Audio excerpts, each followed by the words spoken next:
40,000 টাকার মধ্যে super AMOLED display, 50 megapixel OIS camera, Exynos 1580 processor আর 5000 milliampere hour battery. Samsung Galaxy A37 কি এই মুহূর্তের সেরা মিড রেঞ্জ ফোন? চলুন দেখে নেওয়া যাক। ফোনটিতে রয়েছে 6.7 ইঞ্চির super AMOLED display, 120 hertz refresh rate এবং 1900 নিটস পর্যন্ত পিক ব্রাইটনেস। ভিডিও দেখা, গেমিং করা কিংবা প্রতিদিনের ব্যবহার সব ক্ষেত্রেই ডিসপ্লেটি অসাধারণ অভিজ্ঞতা দেয়। পারফরম্যান্সের জন্য রয়েছে স্যামসাংয়ের এক্সিনোস 1580 প্রসেসর। দৈনন্দিন ব্যবহার, multitasking, free fire, PUBG mobile এবং কল অফ ডিউটি সবকিছুই স্মুথভাবে হ্যান্ডেল করতে পারে এই ফোন।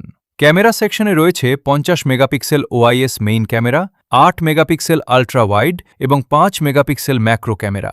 সামনে রয়েছে 12 মেগাপিক্সেল সেলফি ক্যামেরা। ছবিতে পাওয়া যায় দারুণ ডিটেইল, ন্যাচারাল কালার এবং ক্লিয়ার ভিডিও রেকর্ডিং। ব্যাটারির জন্য রয়েছে 5000 মিলিঅ্যাম্পিয়ার আওয়ার ব্যাটারি এবং 45 ওয়াট সুপার ফাস্ট চার্জিং।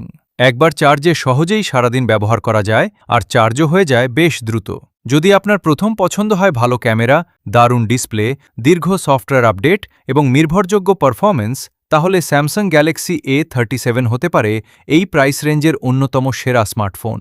আপনার কাছে স্যামসাং গ্যালাক্সি A37 কেমন লেগেছে কমেন্টে জানিয়ে দিন। আর এমন মোবাইল রিভিউ পেতে এখনই ফলো করে রাখুন।